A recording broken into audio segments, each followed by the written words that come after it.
سورۃ الانفال کی آیت نمبر 45 سورہ انفال کا چھٹا رکوع، 10ویں پارے کا دوسرا رکوع۔ یا ایھا الذین آمنوا اذا لقیتم فئۃ، اے ایمان والوں جب کسی فوج سے تمہارا مقابلہ ہو، فاثبتوا تو ثابت قدم رہو، وَاذْكُرُوا اللَّهَ كَثِيرًا لَعَلَّكُمْ تُفْلِحُونَ، اور اللہ کی یاد بہت کرو کہ تم مراد کو پہنچو۔ اس آیت کریمہ میں مسلمانوں کو یہ حکم دیا گیا کہ جب تمہارا میدان جنگ میں کافروں سے مقابلہ ہو تو تمہیں دو کام کرنے ہیں، ایک تو ثابت قدم رہو اور دوسرا اللہ کا ذکر کثرت سے کرو۔ جب یہ دو کام کرو گے تو تم فلاح پا جاؤ گے، تم کامیاب ہو جاؤ گے۔ وَاذْكُرُوا اللَّهَ كَثِيرًا، اللہ کی یاد بہت کرو۔ اس کے تحت صدر الافاضل مولانا نعیم الدین مراد آبادی علیہ رحمہ لکھتے ہیں، اس سے مدد چاہو۔ اللہ کی یاد بہت کرو یعنی اللہ تعالی سے مدد مانگو اور کفار پر غالب ہونے کی دعائیں کرو۔ اس سے معلوم ہوا کہ انسان کو ہر حال میں لازم ہے کہ وہ اپنے دل اور زبان کو ذکر الہی میں مشغول رکھے اور کسی سختی اور پریشانی میں بھی اس سے غافل نہ ہو۔ وَأَطِیعُوا اللَّهَ وَرَسُولَهُ، اور اللہ اور اس کے رسول کا حکم مانو۔ وَلَا تَنَازَعُوا، اور آپس میں نہ جھگڑو۔ فَتَفْشَلُوا، کہ پھر بزدلی کرو گے۔ وَتَذْهَبَ رِيحُكُمْ، اور تمہاری بندھی ہوئی ہوا جاتی رہے گی۔ وَاصْبِرُوا، اور صبر کرو۔ إِنَّ اللَّهَ مَعَ الصَّابِرِينَ، بے شک اللہ صبر والوں کے ساتھ ہے۔ اس آیت کریمہ میں میدان جنگ میں کامیابی کے اصول بیان کیے گئے۔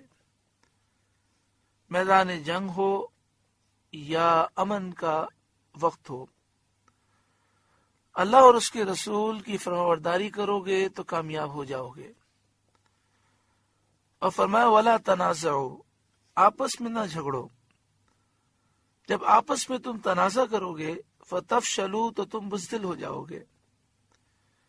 انسان جب آپس میں لڑتا ہے تو پھر جھگڑے کی وجہ سے رحمتیں اور برکتیں چلی جاتی ہیں، اس لیے جھگڑا کرنے سے منع کیا گیا۔ اور فرمایا وَتَذْهَبَ رِيحُكُمْ، جب تم آپس میں لڑو گے تو تمہارا روب چلا جائے گا۔ صبر کا حکم دیا گیا اور فرمایا بے شک اللہ صبر کرنے والوں کے ساتھ ہے۔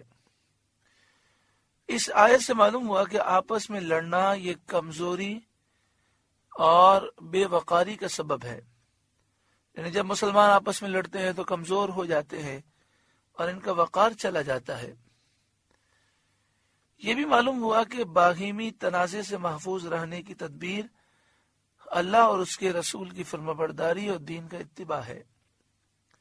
یعنی یہ معلوم ہوا کہ آپس میں لڑائی جھگڑوں سے محفوظ رہنے کا طریقہ یہ ہے کہ اللہ اور اس کے رسول کی فرمانبرداری کی جائے اور دین اسلام کی پیروی کی جائے۔ اللہ تعالی ہمیں اس پر عمل کی توفیق عطا فرمائے تاکہ ہمارا کھویا ہوا وقار پھر ہمیں نصیب ہو۔ وَلَا تَكُونُوا كَالَّذِينَ خَرَجُوا مِن دِيَارِهِمْ بَطَرًا، اور ان جیسے نہ ہونا جو اپنے گھر سے نکلے اتراتے، وَرِئَاءَ النَّاسِ، اور لوگوں کو دکھانے کے لیے، وَيَصُدُّونَ عَن سَبِيلِ اللَّهِ، اور اللہ کی راہ سے روکتے ہوئے، وَاللَّهُ بِمَا يَعْمَلُونَ مُحِيطٌ، اور ان کے سب کام اللہ کے قابو میں ہیں۔ یعنی اے مسلمانوں، تم کبھی بھی میدان جنگ میں جب نکلو تو غرور مت کرنا اور تمہارا نکلنے کا مقصد اللہ کی رضا ہو، لوگوں کو دکھانا مقصد نہ ہو۔ یہ آیت کفار قریش کے لیے نازل ہوئی جو بدر میں بہت اتراتے، غرور کرتے، تکبر کرتے ہوئے آئے تھے۔ سید عالم صلی اللہ علیہ وآلہ وسلم نے دعا کی، یا رب یہ قریش آ گئے تکبر و غرور میں سرشار اور جنگ کے لیے تیار، تیرے رسول کو جھٹلاتے ہیں۔ یا رب اب وہ مدد عنایت ہو جس کا تو نے وعدہ کیا تھا۔ حضرت عبداللہ بن عباس رضی اللہ تعالی عنہما نے فرمایا کہ جب ابو سفیان نے دیکھا کہ قافلے کو کوئی خطرہ نہیں رہا تو انہوں نے قریش کے پاس پیغام بھیجا کہ تم قافلے کی مدد کے لیے آئے تھے، اب اس قافلے کے لیے کوئی خطرہ نہیں ہے، لہذا واپس جاؤ۔ اس پر ابو جہل نے کہا، خدا کی قسم ہم واپس نہ ہوں گے یہاں تک کہ ہم بدر میں اتریں گے، 3 دن وہاں ٹھہریں گے، اونٹ ذبح کریں گے، بہت سے کھانے پکائیں گے، شرابیں پیئیں گے، کنیزوں کا گانا بجانا سنیں گے، عرب میں ہماری شہرت ہوگی، ہماری ہیبت، ہمارا رعب ہمیشہ باقی رہے گا۔ یہ کہہ کر ابو جہل نے غرور کیا اور بڑے غرور کے ساتھ میدان بدر میں اترا، لیکن اللہ کو کچھ اور ہی منظور تھا۔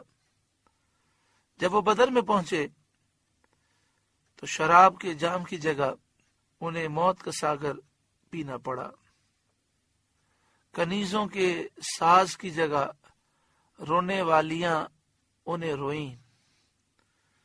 اللہ تعالیٰ مومنین کو حکم فرماتا ہے کہ اس واقعے سے عبرت حاصل کریں اور سمجھ لیں کہ فخر، غرور، تکبر، ریاکاری کا انجام خراب ہے۔